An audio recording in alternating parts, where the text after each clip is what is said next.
China भारतर electric जान बा EV एवं बैटेरी पर दिया सब्सिडी विरोध में विश्व वाणिज्य संगठन बा WTO रे अभियोग करछि। चाइना वाणिज्य मंत्रालय कहिछि भारतर ए योजना WTO नियम उल्लंघन करुछि।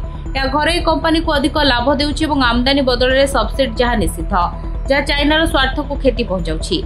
चाइना भारत को निज ईवी गाड़ी रप्तानी बढ़ाइबाकू चाहुछि। लद्दाख सीमा विवाद पर दुई देश संपर्क सुधारुछंती। भारतर बड़ ऑटो बाजार को चीन कंपनी लक्ष्य करिछंती। चाइना रे ईवी अधिक उत्पादन हेउछि किंतु देश भितर बिक्री कम रहिछि, तेणु विदेश रे यार बिक्री बढ़ाइबाकू चाहुछि। वाणिज्य सचिव राजेश अग्रवाल कहिसंती चाइनार अभियोग देखाजिबो। चाइना तुर्की कानाडा यूए विरोध में मध्य अभियोग करछि। एबे कथाबार्ता चाहुछि जहाँ WTO रो प्रथम पदक्षेप सफल नहेले पैनल गठन होई पारे।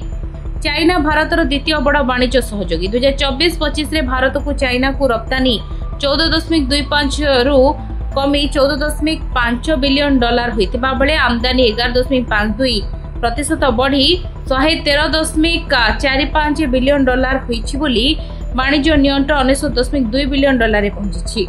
सेबळे चलित वर्ष 8 मासरे 2.1 मिलियन ईवी रप्तानी होइछि जहाँ 51% अधिक, किंतु ये 27% टैरिफ लगाइछि। तेबे भारत ईवी नीति एवं PLI योजना द्वारा घरे उत्पादन बढ़ाइबारे सफल होइछि।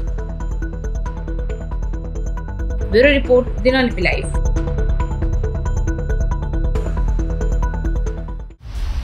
दिनलिपि लाइव को एबे ही लाइक शेयर सब्सक्राइब करंतु।